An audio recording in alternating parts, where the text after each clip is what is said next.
comenzamos a grabar la porción de la Torá o la parashá número 29, a Jereimot, después de la muerte. Antes de comenzar, vamos a recitar la bendición. Bendito eres tú, oh Creador, Rey del universo, Creador de los cielos y la tierra, que das entendimiento y sabiduría para guardar tu ley y entenderla de todo corazón. Bendito eres tú, oh Adonai, dador de la vida, la cual tu justicia es justicia eterna y tu Torá la misma verdad. Baruch Hashem Adonai Lolam, bendito sea el nombre de nuestro Señor por siempre. Amén, bi amén. Amén, bi amén. Amén, amén, Amén, amén. Comenzamos con la sinopsis de esta. Yom Kippur, Día del Perdón, expiación de Yom Kippur, los dos chivos, el primer chivo, ofrenda para el Creador. El segundo chivo de Yom Kippur, chivo expiatorio, Yom Kippur, Shabbat, Shabbatón. Acerca de los sacrificios fuera del tabernáculo, prohibición de ingerir sangre y carne de animales no faenados ritualmente, prohibición de emular las costumbres de otros pueblos, identidad israelita, relaciones sexuales ilícitas, prohibición de cultos idólatras y relaciones endogámicas y con animales. Bien, volvemos a que debemos de consagrarnos. Vemos algunas de las leyes de moralidad aquí y me parece interesante de que el pueblo de Israel deba de cuidarse de no imitar, ¿verdad?, las costumbres de las naciones. El por qué es la razón de que llevan, ¿verdad?, todo esto es transgredir los mandamientos del Creador. Yo creo que uno de los puntos clave aquí es que estas naciones no conocen de las leyes, obviamente transgreden el mandamiento y nosotros las conocemos, así que una de las razones principales en la cual el Creador no nos deja saber, ¿verdad?, no imiten la costumbre de estos pueblos. Debemos de recordar que las leyes fueron dadas a la nación de Israel, no fueron a las naciones. Pues a veces también vemos estas personas que quieren, entran y quieren enseñar al pueblo de Israel, o sea, cómo es que se tienen que hacer las cosas, y tú dices, pero espérate, ¿con qué costumbre tú vienes a enseñar ahora? Y son personas que están, pues, mezclando dogmas, están mezclando enseñanzas de las que aprendió de cosas raras y quiere como que someterlas como si fuera algo verdadero. Por ende y por sentido común y de lógica es que Israel será la nación que regirá el mundo. Israel tiene una encomienda de ser luz a las naciones, así que es importante saber que somos el tesoro más apreciado de entre todos los pueblos. Ya lo dice el Creador, si cumplimos a cabalidad los mandamientos aquí estipulados en nuestro diario vivir. En el capítulo 18 nos deja más que claro que nosotros debemos de representar a esta nación la cual el Creador escogió para seguir su instrucción. Este privilegio de poder decir, el Creador me ha rescatado de la muerte y me ha dado para escoger el camino de la vida. La bendición es esta, seguir el camino de la Torá sin añadidos. El Creador quiere que sigamos lo que nos dejó y es así de simple. Instrucciones de vida que vamos a transmitir a nuestros hijos de generación en generación y reconstruir finalmente la paz. Las naciones han querido traer sus ídolos y meterlos en la Torá y poder justificar textos manipulados y dar cavidad a sus costumbres que son abominaciones al Creador. Esto fue lo que pasó en un comienzo entrando a la tierra. Y aquí traigo Yehoshua 23, del 13 al 16. Y tomen gran cuidado de amar al Creador su Elohim. De otra manera, si ustedes se vuelven y se agarran al remanente de estas naciones que quedan entre ustedes, si ustedes hacen matrimonios con ellos, si tienen hijos con ellos y ellos con ustedes, sepan por seguro que el Creador su Elohim dejará de echar a estas naciones de la vista de ustedes. En cambio, ellos se volverán una trampa y piedra de tropiezo para ustedes, clavos en sus cañales y dardo en sus ojos, hasta que ustedes desaparezcan de esta buena tierra, la cual el Creador su Elohim les ha dado. Hoy yo me voy por el camino de la muerte, como todos los que están sobre la tierra también hacen. Por lo tanto, sepan en su corazón y en su alma que ni una sola de todas las buenas cosas que el Creador se lo dijo referente a ustedes ha caído sobre tierra. Es decir, el Creador ha cumplido todo. Todo se ha cumplido, nada de ello ha fracasado.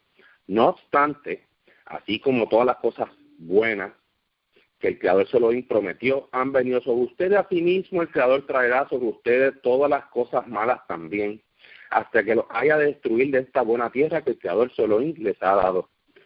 Cuando ustedes violen el pacto del Creador Elohim, el cual le ordenó a obedecer, y vayan y sirvan a otros dioses y los adoren, entonces la ira del Creador se prenderá contra ustedes y ustedes perecerán rápidamente de la buena tierra a la cual el Creador les ha dado. Aquí, ¿verdad?, es prácticamente un resumen de todo lo que ha pasado. Lo podemos ver hoy en día, que Israel sigue profanado. Vemos que desde que murió Yehoshua se levantaron muchos jueces tratando de rescatar, ¿verdad?, lo que el Creador mandó a su pueblo, y por ahí mismo sigue que no se ha restaurado nada. Todavía el pueblo sigue cayendo por tropiezos y siguen habiendo costumbres extrañas dentro de la nación de Israel. Seguimos con la ronda con Eric. Adelante, Eric. Sí, Shalom. Claro, acá nosotros en el capítulo 16 empezamos viendo acá algunas ofrendas que hacían los sacerdotes que tenían relación con el Yom Kippur. Bueno, yo quería acá comentar el versículo 8 del capítulo 16, donde dice que Aarón echará suerte sobre los dos machos cabríos, uno para el Eterno y el otro para Azazel. Perdón. Bueno, yo he visto comentarios en grupos donde mencionan que este Azazel sería como le llaman una entidad maligna, algo así como le llaman en el cristianismo el diablo, ya, pero Azazel simplemente significa un chivo expiatorio, o sea, uno para el Eterno y el otro es como un chivo expiatorio, para que esto no se malentienda. Bueno, avanzando un poco al versículo 29, dice, tendréis esto por decreto perpetuo o estatuto perpetuo, el día 10 del mes séptimo ayunaréis. ¿Ya? No haréis ningún trabajo, ni el nativo ni el extranjero que vive entre vosotros. Entonces acá vemos que tanto los extranjeros que viven entre los hijos de Israel, como también todos los israelitas tienen que afligir su alma, ¿cierto?, en el Yom Kippur, como también se menciona en el capítulo 23 que vamos a ver más adelante, donde aparecen las fiestas solemnes. Versículo 30, porque en este día será expiación por vosotros para purificaros y quedaréis limpios de todos vuestros pecados ante el Eterno. Interesante que aquí dice que vamos a quedar limpios de todos nuestros pecados, y esto se hace todos los años, ¿cierto? Es para vosotros un Shabbat solemne de reposo en que ayunaréis, decreto perpetuo. ¿Ya? Y el versículo 34 repite también que tendréis esto por estatuto perpetuo, una vez al año será expiación por todos los pecados de los israelitas. Y Moshe lo hizo tal como el Eterno mandó. ¿Ya? Entonces aquí a mí me queda claro que todos los pecados de las personas del pueblo de Israel son perdonados en este día, siempre y cuando aflijan su alma en el día 10 del mes séptimo, ¿cierto? Por eso también es importante fijarse bien cuándo comienza el mes séptimo, porque si comenzamos el mes séptimo con un calendario precalculado, podemos cometer el error de estar conmemorando un Yom Kippur un día antes o un día después. Entonces tenemos que fijarnos bien en el tema del Rosh Hodesh para no equivocarnos, ¿cierto? Para hacer este ayuno en el día que corresponde. Bueno, eso por el momento. Sigamos con la ronda. Gracias, Eri, por el aporte. De hecho, gracias por traer ese dato de seguir el calendario. Es bien importante, ¿verdad? Porque una vez no se fije el calendario como está estipulado, como solemos hacer, pues, los caraítas, que pues son bien dirigentes, ¿verdad?, en seguir rígido este calendario, pues claro, se va a llevar a transgredir lo que son todas las festividades no van a caer el día, y claro, se hace lo mejor que se pueda, lo que está más cercano al corazón de uno, ¿verdad? Porque lo que uno anhela es poder cumplir esta festividad, esta fecha importante, y poderla separar.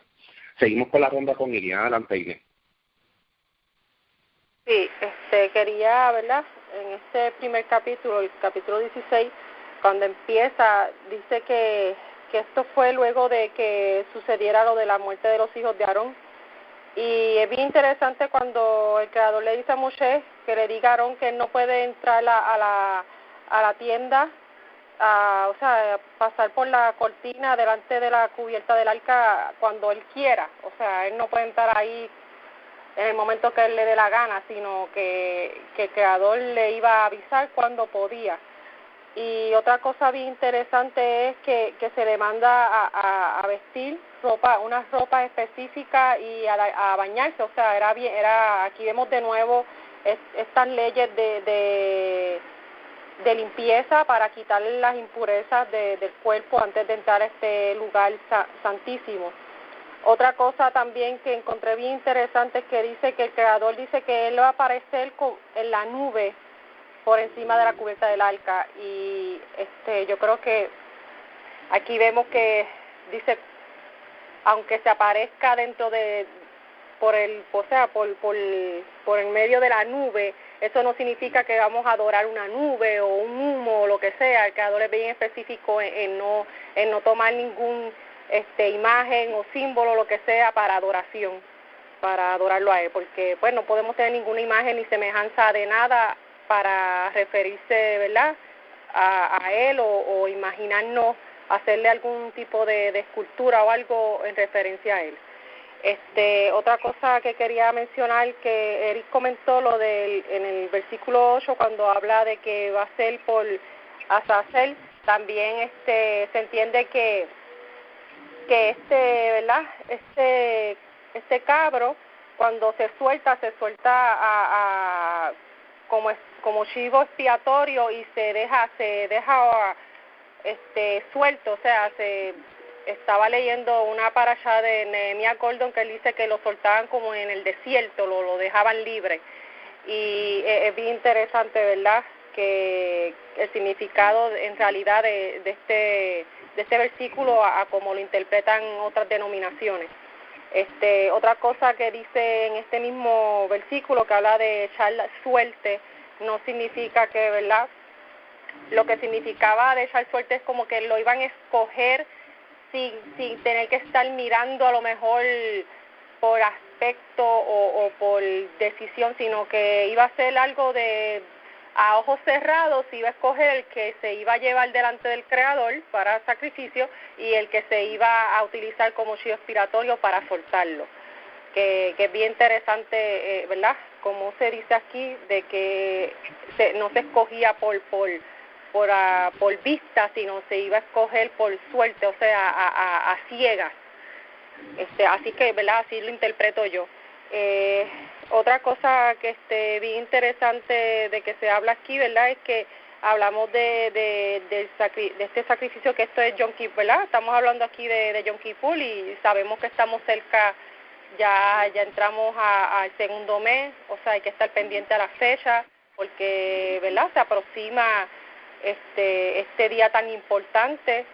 Se dice que todo Israel tiene que cumplirlo con diligencia. Este es un día que era para que para el Creador limpiar todos los pecados del pueblo, y ¿verdad?, este es un día sagrado, un día que todo el pueblo tiene que humillar su alma, arrepentirse de cualquier cosa que haya hecho de forma consciente e inconscientemente.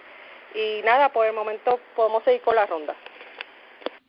Gracias, Irian, por el aporte. Es bien interesante e importante entender, ¿verdad?, también este concepto, que quien hacía el ritual de limpiarlo era el sacerdote. Seguimos con la ronda con Minerva. Adelante, Minerva. Sí, aquí en esta paracha, que es más o menos el ritual completo de lo que se hace el día de Yom Kippur, está bien ligada mucho más a lo que era el Mishkan, el templo, que otros sacrificios. Aquí sí que se habla de sacrificio de pecados intencionales o no voluntarios. Aquí en el capítulo 16 dice, cuando se degollara la cabra, el verso 5, entonces 15, perdón.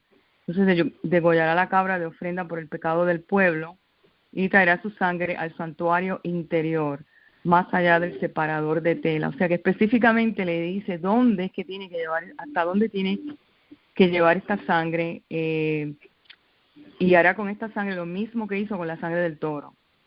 Una vez él espiaba por sí mismo, por el sacerdote, espiaba entonces por el pueblo. Y tenía que rociarla tanto arriba de la cubierta del arca como directamente hacia la cubierta del arca. O sea, muy específico cómo el sacerdote tenía que dirigir esa sangre. Con esto hará expiación por la profanación de los israelitas, así como por sus actos rebeldes y todas sus fechorías involuntarias.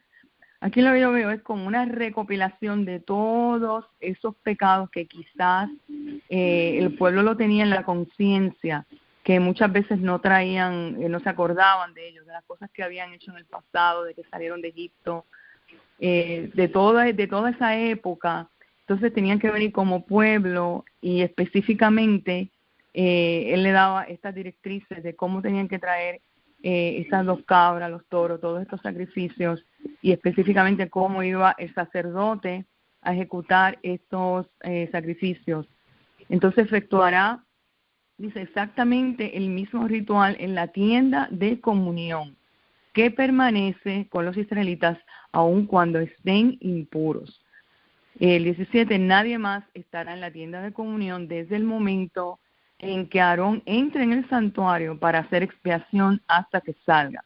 De esta manera hará expiación para sí mismo, para su familia y para toda la comunidad israelita. Entonces el 18, entonces saldrá al altar que está ante la presencia de Elohim y hará expiación sobre él, tomando algo de la sangre del toro y de la cabra y poniendo, él hacía como una mezcla de estas 2 tipos de sangre sobre los cuernos del altar, todo alrededor. Rociará la sangre sobre él 7 veces, o sea, especifica también el número de veces con su dedo índice. Por medio de esto lo purificará y santificará de cualquier profanación por parte de los israelitas. Cuando finalice de este modo de hacer expiación en el santuario interior, la tienda de comunión y sobre el altar, presentará la cabra viva. Y ahí entonces él presionaba sus 2 manos, hablaba sobre las otras 2 cabras que llevaba otros pecados de región desolada, que iba a ser enviada al desierto. Me llama la atención que cuando vemos otros sacrificios, cuando vemos las ofrendas, cuando vemos los corbanos, específicamente apunta mucho más adentro del santuario, apunta hacia un sacrificio mucho más interior. Habla del arca, habla de cómo él tenía que estar vestido ante la presencia. Entonces, esto lo que apunta espiritualmente realmente es a una introspección mucho más profunda de lo que haríamos con cualquier otro corbano. O sea, por eso este día se llama el día de la expiación, porque aquí tenemos que, así como él entraba hasta lo último del santuario, si nosotros tenemos que hacer esa teshuvá y una examinación, un examen mucho más profundo de una conciencia para expiar y purificarnos de todas esas cosas. Quizás no sabemos si aún haciendo nosotros mismos expiamos aún generaciones anteriores en nuestra vida. Pues más o menos eso es lo que quería resaltar de esta paracha. Gracias. Gracias, Minerva, por el aporte. Una de las cosas que quería mencionar era que no sé si se han fijado, si han visto algo de la tribu de Leví aquí.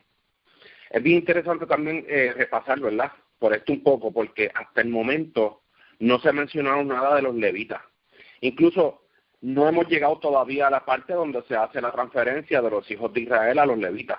Es por eso que todavía no vamos a ver una función levítica aquí, cuando más adelante se mencionan todas las funciones que debían de haber hecho, ¿verdad?, los hijos de Israel, quienes van a hacer, ¿verdad?, en ese momento fueron los levitas. Así que son datos interesantes para recordar.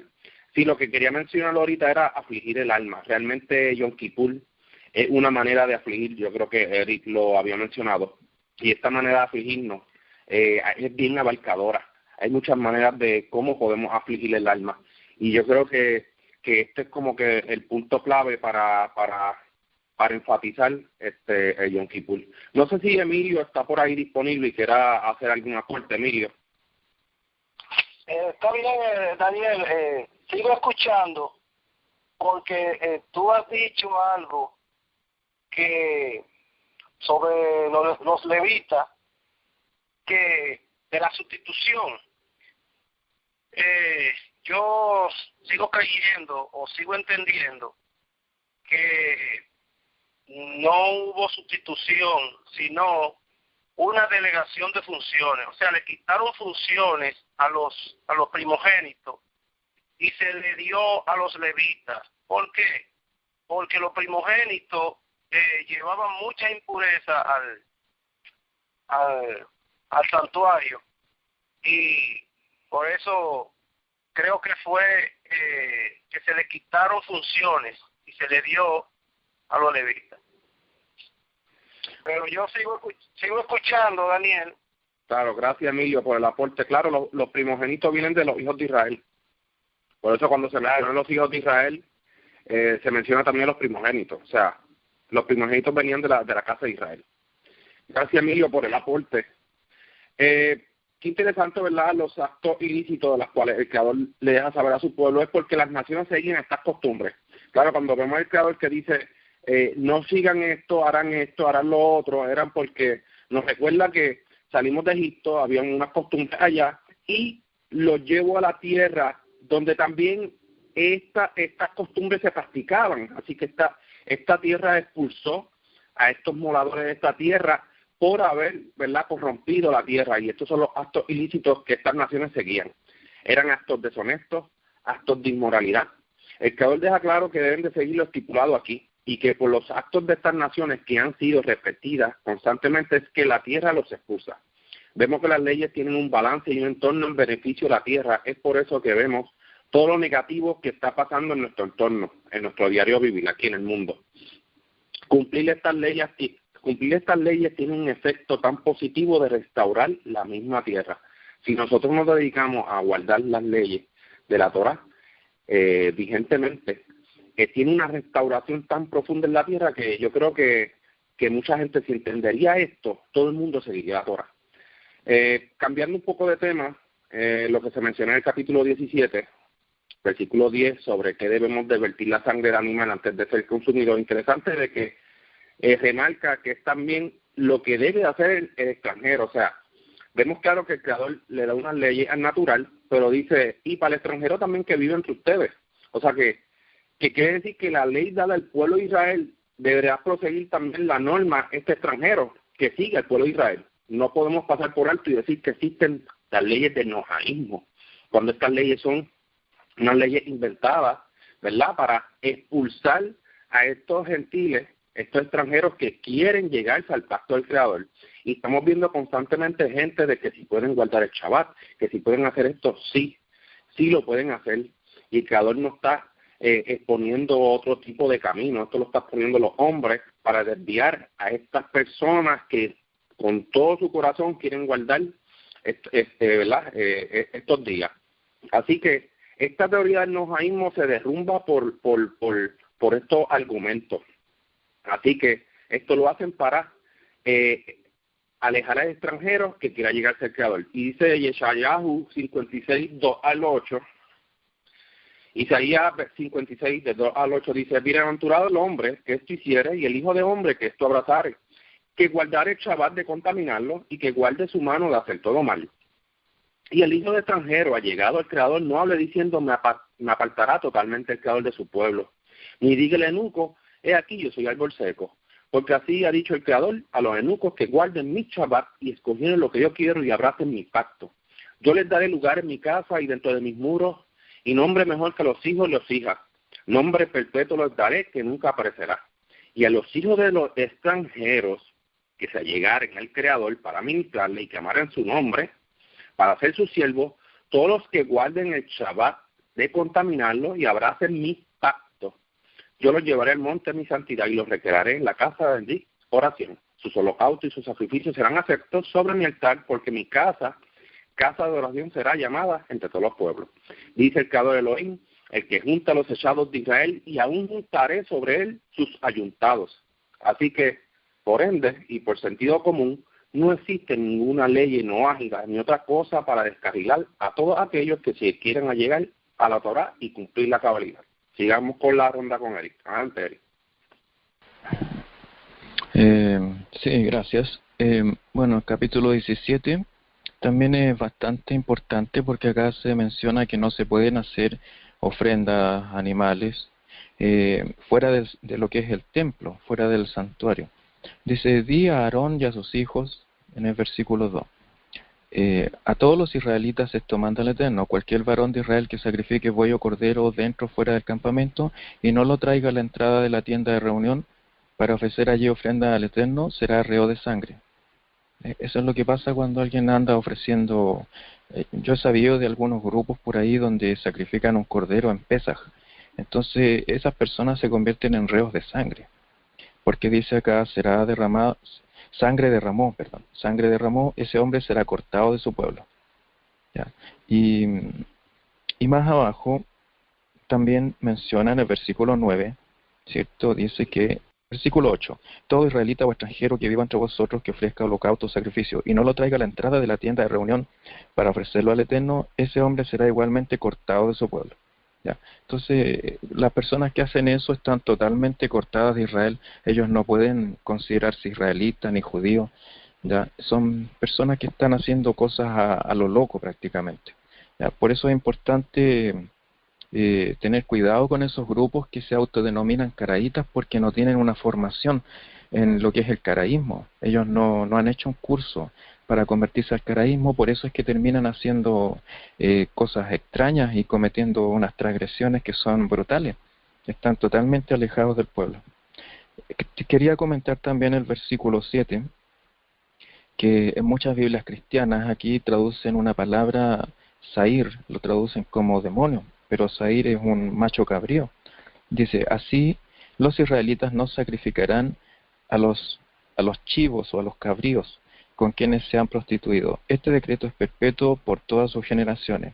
Entonces, aquí en realidad está mal traducido en muchas Biblias como demonios, pero nosotros en el caraísmo no creemos en los demonios, nosotros creemos que el Eterno reina sobre todo. Hay textos bíblicos donde se menciona claramente que todos los ángeles obedecen la voz del Creador, ¿cierto? Siguen su precepto, la voz de su precepto. Entonces, el monoteísmo consiste en eso, que nosotros creemos que el Eterno controla todo. No hay nadie que sea capaz, ningún ángel, ninguna persona, nadie es capaz de levantarse contra el Eterno. Eso es algo completamente absurdo, sería dudar de que el Eterno es todopoderoso. Por eso es que nosotros no creemos en los demonios. Hay en la escritura algunas veces donde se mencionan unos ángeles que, como Saúl, que había un ángel perturbador que lo perseguía, ¿cierto? Pero obviamente todo eso está bajo control, todo eso lo hace el Eterno. Él puede enviar un ángel para castigar a una persona, para atormentarla, pero ese ángel no está actuando por su cuenta, sino que son ángeles que envía el Eterno para cumplir ciertas funciones, para ponerse en contra de una persona que ha desobedecido al Creador. Eso por ahora, sigamos con la ronda.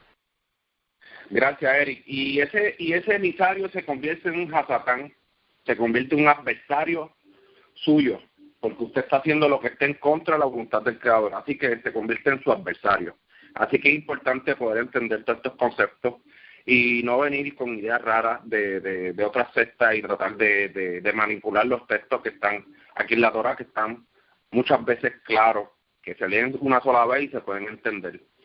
Una de las cosas que quería mencionar era el capítulo 17, versículo 10, donde, ¿verdad?, vertir la sangre. Sí, ya lo mencionó aquí el hermano Eric, de que sí, el extranjero también debe seguir esta norma. Incluso se debe de vertir en tierra. Es por eso hoy en día que hay muchos caraítas que se abstienen de comer el consumo de las carnes, porque la sangre, muchas veces esta sangre se vierte en el cemento, se vierte en otros lugares donde no cumplen el mandamiento. Incluso estos animales sufren por desgracia, ¿verdad? Sufren hasta antes de su muerte. Así que es bien importante crear también esta conciencia de que el extranjero que quiera guardar el pacto y quiera llegarse a lo que el Creador ama, como se mencionó aquí, Yeshayahu 56, que haga lo que el Creador quiere que hagan, pues realmente va a poder entender y va a tener este conocimiento de esta luz de la Torah, porque la Torah es luz, es lámpara para nosotros y nos guía a hacer lo que es recto y justo. Así que esta justicia está completamente en el convenio de la Torah, así que no está bien lejos de nosotros. Sigamos con la ronda con Guillermo. Adelante, Guillermo. Bueno, wow, yo creo que ustedes han desmenuzado bastante de las cosas que tenía apuntadas, se han mencionado, pero quería, ¿verdad?, pues reforzar todo lo que han dicho, que es muy importante. Creo que aquí se ve bien claramente esta prohibición de estar haciendo sacrificios en ningún otro lugar que no sea donde el Creador lo estipuló. Vemos también que aquí el Creador, cuando da Yom Kippur y da todas estas regulaciones, es para salvar a su pueblo, o sea, es un antídoto para que el pueblo no muera. Y es bien interesante, ¿verdad?, ver que la Torah es el antídoto que nosotros tenemos para no morir. Esto es algo que, ¿verdad?, así lo veo yo. Esto es un estilo de vida para tener una vida llena de bendición, de prosperidad, de salud, todas las cosas positivas que, ¿verdad?, que podemos obtener en nuestra vida. El antídoto es la Torah. Seguir estas regulaciones nos va a ayudar a disfrutar de todas estas bendiciones. Otra cosa que quería, ¿verdad?, pues añadir al final, que sí, que se habla es bien interesante que aquí habla de los hijos de Israel, de los extranjeros que viven con Israel. O sea, aquí hay una prohibición de no comer ningún animal que encuentren desangrado o que haya muerto de forma, ¿verdad?, salvaje, que lo encuentren muerto, porque obviamente tú no sabes, ese animal no se desangró debidamente, no murió correctamente, no se degolló correctamente. Y vemos que esta prohibición es para el natural como para el extranjero. O sea, cualquiera que coma estos animales va a quedar impuro. Entonces, aquí es bien interesante, porque yo digo, si es un animal que se puede comer, que tú encuentras muerto, desgarrado por otra fiera y no te lo puedes comer, más aún un animal impuro. O sea, si es un animal puro que tú encuentras que haya muerto de forma, ¿verdad?, que tú no desconoces y no te lo puedes comer, más aún no te puedes comer un animal que ya el Creador prohibió más atrás, cuando se habla de las leyes de, ¿verdad?, de los animales puros e impuros. Más aún no te puedes comer un animal que ya el Creador te prohibió comer. Y aquí vemos que esto es algo que es para el extranjero también. O sea, es bien interesante, ¿verdad?, recalcarles estos versículos de este capítulo que es tan esclarecedor, tan contundente, ¿verdad?, en estas cosas. Vemos también que aquí se ve bien claro la ordenanza de que si vas a degollar un animal para comerlo, debes de ser diligente en derramar esa sangre en tierra y cubrirla, o sea, cubrirla en tierra, no derramarla en cualquier sitio. Y lo que mencionaste, que es bien interesante, que, ¿verdad?, hoy en día vemos esta industria de la carne. Nosotros no sabemos cómo mueren esos animales, muchos de ellos no son desangrados de la forma correcta, algunos los matan y los dejan sufriendo por largo rato antes de desangrarlo. Y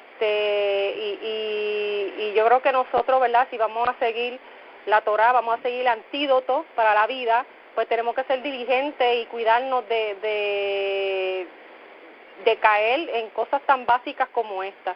Y nada, yo creo que ya ustedes han mencionado prácticamente todo lo de este capítulo. Otro detalle que quería mencionar del versículo 7, que lo mencionó Eric, es que sí, que cuando vemos, aquí se está hablando de sacrificios a Baales, vemos que las naciones, ¿verdad?, de las que se hablan en las escrituras, muchas veces sus Baales eran formas de becerro, toros, animales con cuernos y este tipo de, ¿verdad?, de esculturas que hacían para adoración.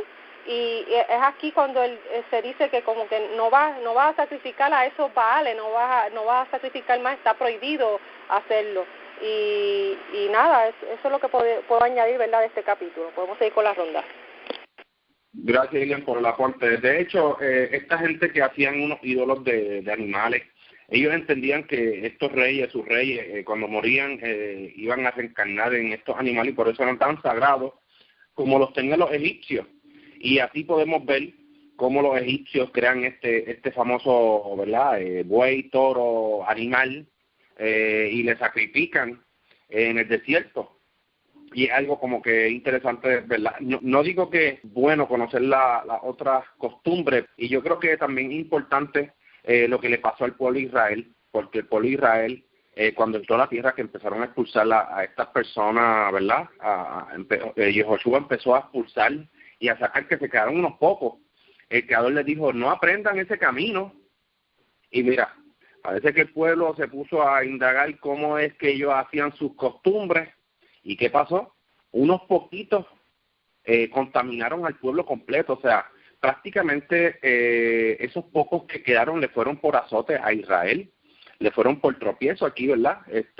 Fue una de las cosas que leí en el capítulo, pero sí, hay otros capítulos donde menciona que sí, estas naciones, estos pocos que quedaron en la tierra, le fueron por tropiezo. Entonces ellos ya venían con la Torá firme, pero muere Yehoshua y se descarriló completo. Así que yo creo que el pueblo de Israel definitivamente necesita una cabeza que los dirija, porque si no fuese por Moshe y no fuese por Yehoshua, que fueron las cabezas ¿verdad?, en diferentes momentos, el pueblo se hubiese descarrilado hace mucho tiempo. Así que seguimos con la ronda con Minerva. Adelante, Minerva.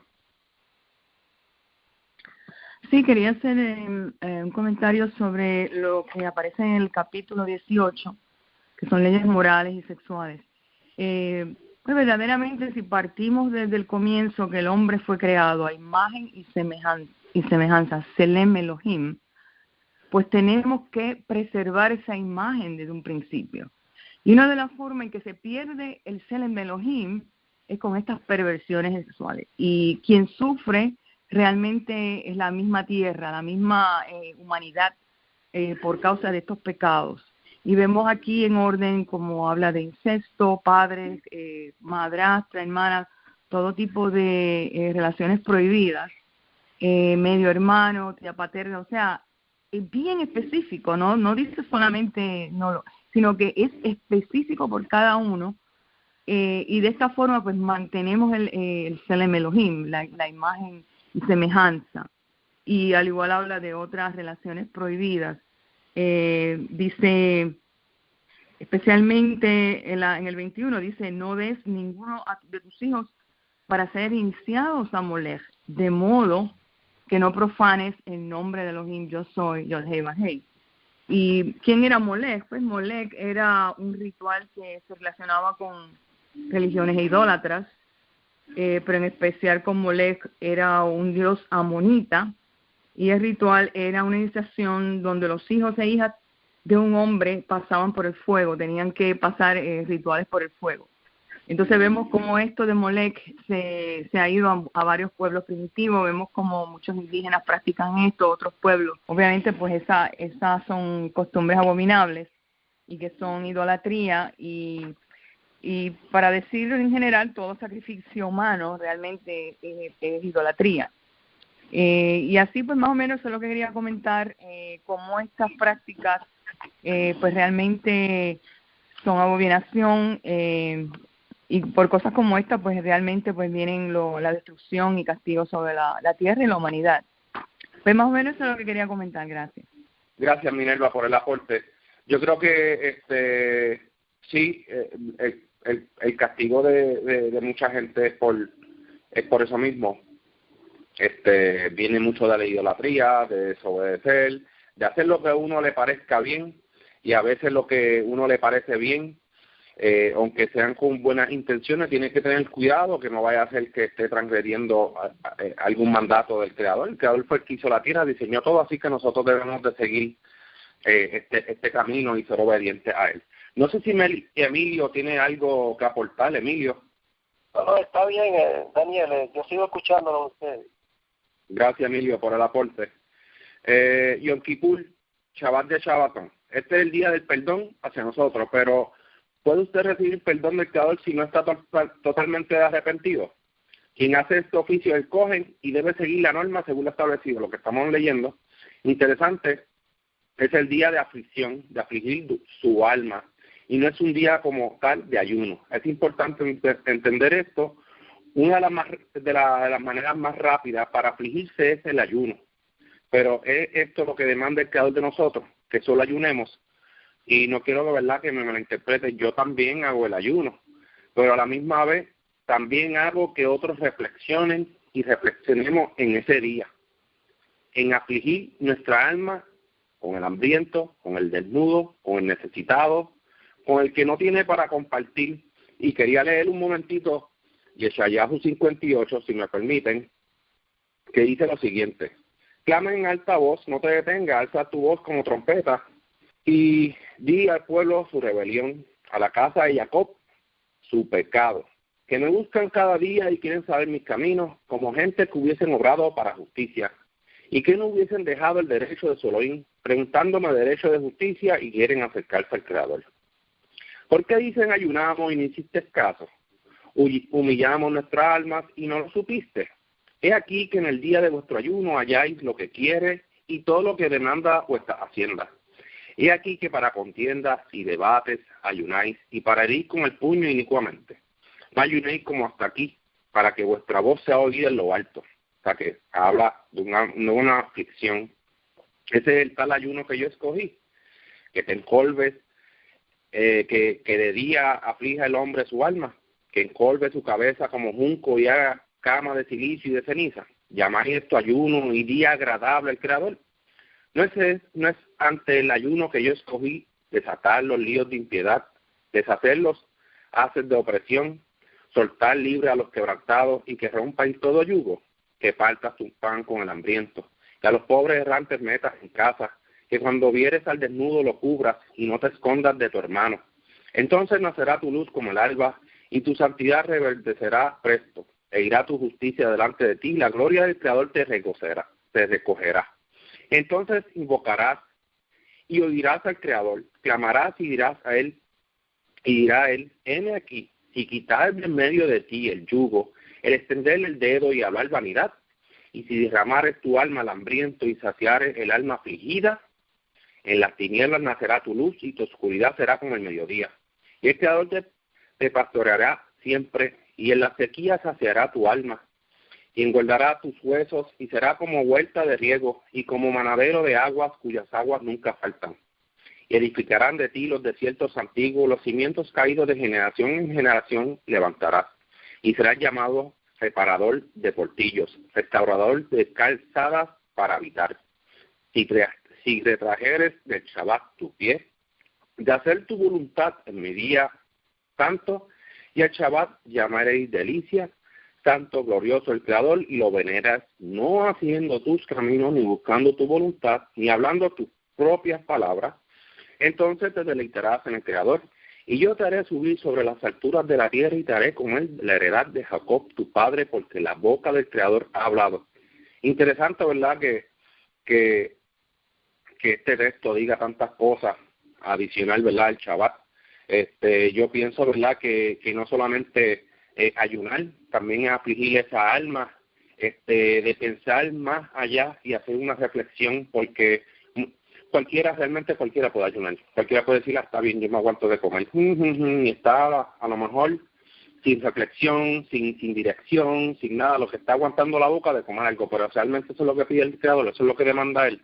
Yo creo que es un texto que debemos de reflexionar en él. Sigamos con la ronda con Eric. Adelante, Eric. Gracias. Sí, también, claro, además de afligir el alma, y que la forma más rápida, la forma más adecuada y lógica de afligir el alma es dejando de consumir alimentos, ¿cierto? También hay que considerar que hay personas que tienen algunas dificultades de salud, que por razones médicas no es conveniente que hagan un ayuno completo, ¿cierto? Y a ellos por lo menos se les pide, y a los niños también se les puede pedir que coman menos ese día, en el día de ayuno, pero hay que tener cuidado con eso, no queremos que alguien se descompense tampoco. Ya. Volviendo al tema del Levítico 17, me parece interesante aquí mencionar versículo 13, donde dice: todo israelita y extranjero que vive entre vosotros, que case animal o ave, comestibles, derramará su sangre y la cubrirá con tierra. ¿Ya? Aquí habla de los animales que sean comestibles, o sea, aptos para comer, que sea de comer, como traduce algunas Biblias. Y esto está hablando de animales puros, o sea, todo israelita o extranjero que vive entre vosotros, que case animal o ave que sea para comer o que sea comestible. Está hablando de que sea un animal puro, derramará su sangre y la cubrirá con tierra. ¿Ya? Entonces yo veo claramente que el extranjero también tiene que cumplir estas leyes. Versículo 15, todo nativo o extranjero que coma carne de animal muerto, mortecino, ¿cierto? O despedazado por fieras, lavará sus vestidos y se bañará. ¿Ya? Un animal mortecino, muerto, es uno que muere por causas naturales, se convierte en un nevelá, un cadáver. Y el despedazado por fieras, ¿cierto? Tampoco se puede comer, y también esto tiene un apoyo científico, porque un animal que ha sido despedazado por fieras debe tener infecciones, entonces nos haríamos daño. Ya el Eterno también nos protege en ese sentido, aunque la razón de no comer estos animales es porque mueren con su sangre, ¿cierto? Y la ley ordena que la sangre del animal debe derramarse en la tierra, y hay que lavar muy bien la carne, ¿cierto?, antes de comerla. Bueno, y el capítulo 18 habla mucho acerca de leyes que ya se han mencionado algunas, ¿cierto? De no casarse con parientes, no contraer una relación marital con parientes cercanos.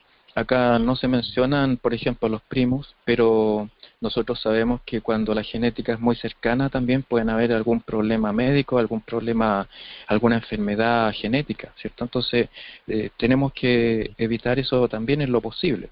Ya, en el caso, por ejemplo, acá hay un texto donde dice: no descubrirás, en el versículo 12, no descubrirás la desnudez de la hermana de tu padre, parienta de tu padre.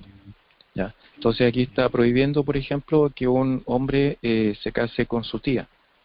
Pero yo he buscado acá, no encuentro que diga que una mujer no se pueda casar con su tío. Pero en el caraísmo entendemos que estos mandamientos que están acá son para los dos lados, tanto para el hombre como para la mujer.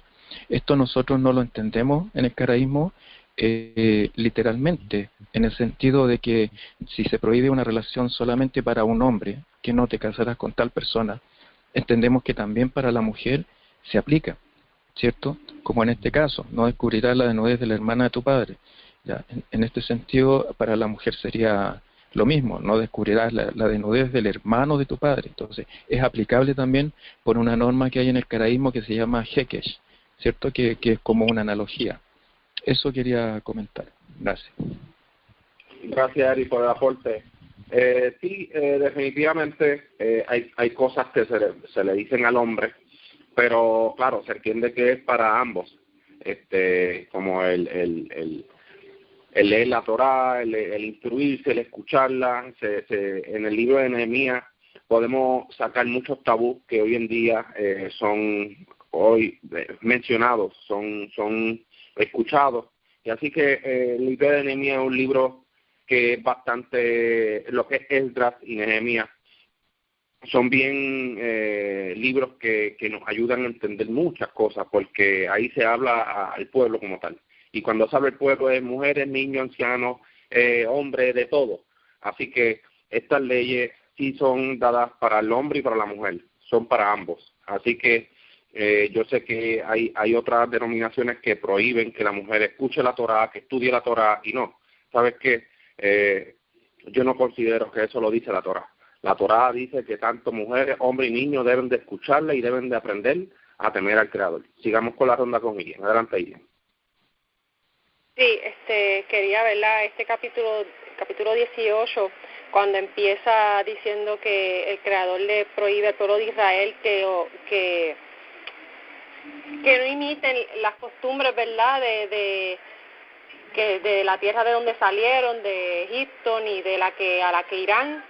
Entonces, eso me remota a cuando en Génesis, cuando el Creador le habla a Abraham, que desde un principio el Creador ya sabía que esos pueblos, ¿verdad?, esas naciones que vivían en Canaán, estaban haciendo cosas abominables, y que ahí mismo el Creador le dice que la tierra va a expulsarlo, va a expulsar todas esas naciones.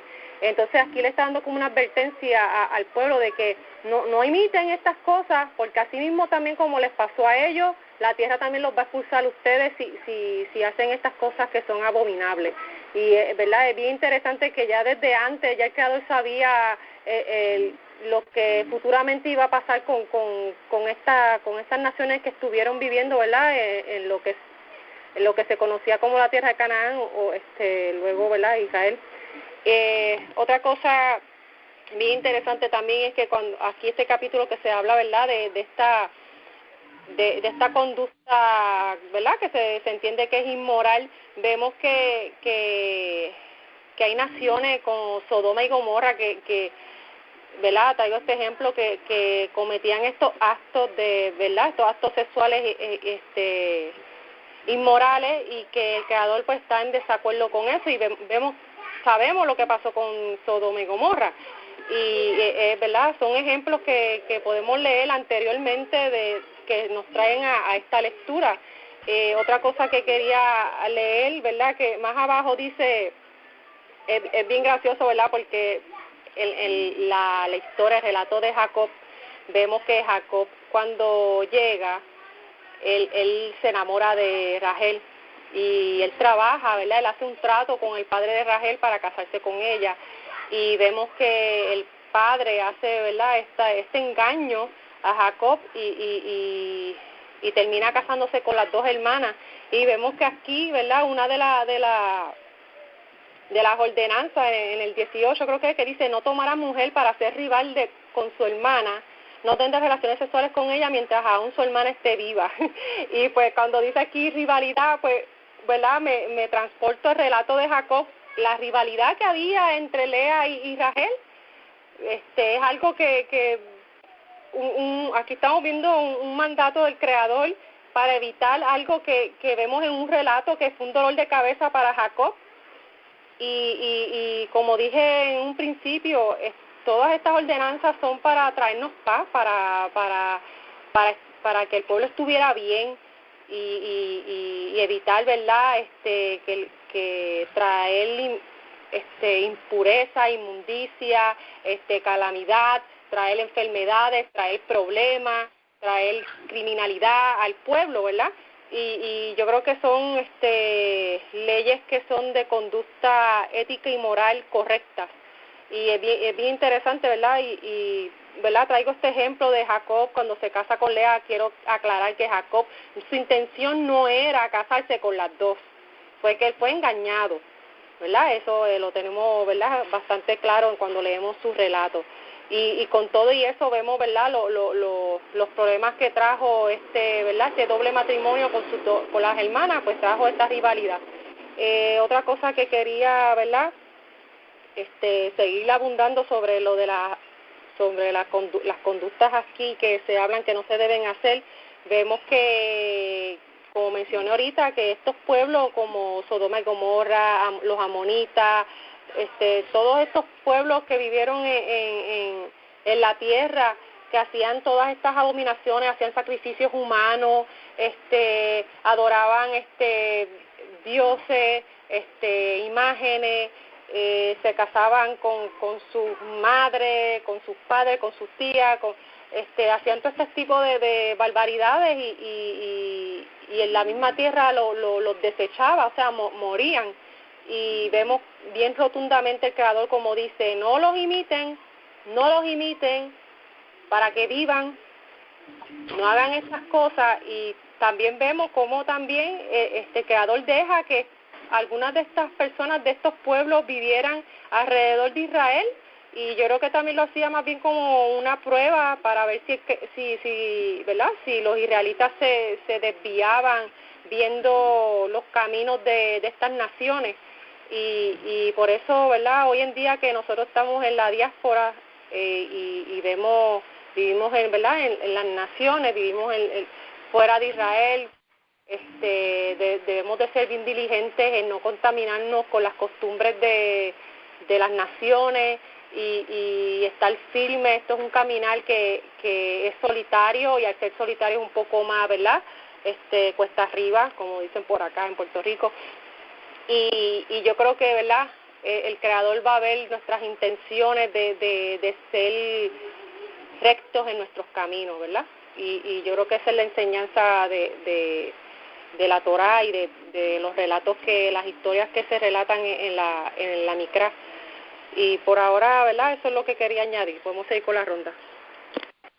Gracias, Ilen, por el aporte. Sí, de hecho, las naciones que quedaron, los pocos que quedaron fueron para probar el pueblo si realmente andaban en la ley del Creador y se corrompieron. Seguimos con Minerva. Adelante, Minerva. Sí, yo creo que ya hemos cubierto, yo creo que ya se cubrió bastante en todas las áreas. No, ahora mismo creo que no tengo así algún aporte. Lo único que sí que quería aportar, en el capítulo 18 al final, cuando dice la gente que vivía en la tierra antes de ustedes, hablando de estas perversiones, hicieron todas estas perversiones repugnantes y profanaron la tierra. O sea, a causa de esos pecados, de esas cosas que hicieron, la tierra fue profanada, pero le dice, no obstante, ustedes no harán que la tierra los vomite cuando la profanen, como vomitó a la nación que estaba allí antes que ustedes. O sea, que literalmente dice que vomita estas acciones a los pueblos. Gracias. Gracias, Minerva, por el aporte. Y quería hacer de verdad, como dato interesante, y hacer una pregunta que luego nos podemos contestar o la pueden contestar más tarde. Si estos moradores que estaban allí, la tierra los expulsó, ¿fue porque conocían la ley o no la conocían? Porque cuando el Creador te enjuicia y te pasa un juicio, es porque ya conocías algo que era justo y hiciste lo corrompido, hiciste lo que no seguiste una instrucción. Y yo creo que eso mismo le pasó a Israel. Israel fue con la Torá, obviamente a Israel se le fue dado esta ley para que la siguieran como nación, y el Creador ser ¿verdad? Ser nuestro Elohim. Pero Israel también fue expulsado. Obviamente a Israel se le dieron unas promesas. Claro, que eso lo sabemos leyendo la Torá, pero estas naciones conocían de estas leyes, fueron expulsados porque el Creador es un creador de justicia. Y no creo que vaya a expulsar a unas naciones así porque sí, haciendo lo que ellos les dé la gana. Yo creo que ellos conocían algún tipo de código o algún tipo... O sea, que lo menciono no para contestarlo ahora, sino para, ¿verdad?, hacernos esa pregunta de que estas naciones habrán conocido estas leyes porque fueron expulsados. Es algo como para reflexionar un poco. Yo creo que nosotros debemos de tener esto presente en todo momento, de que representamos a la nación de Israel, donde quiera que estemos, donde quiera que habitemos, y debemos de seguir los mandamientos, no importa en qué lugar nos encontremos o qué situación nos encontremos. Yo no sé si alguien más tiene algún aporte que dar, ¿verdad?, con referencia a esta paracha. Sí quería comentar un versículo.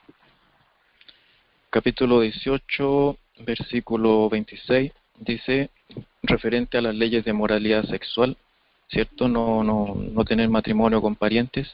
Dice, guardad pues vosotros mis preceptos y mis normas, y no hagáis ninguna de estas abominaciones, ni el natural, ni el extranjero que viva entre vosotros. ¿Ya? También el extranjero tiene que guardar estas leyes de moralidad. Y como lo acabas de mencionar, Daniel, estas leyes ellos tenían que haberlas conocido.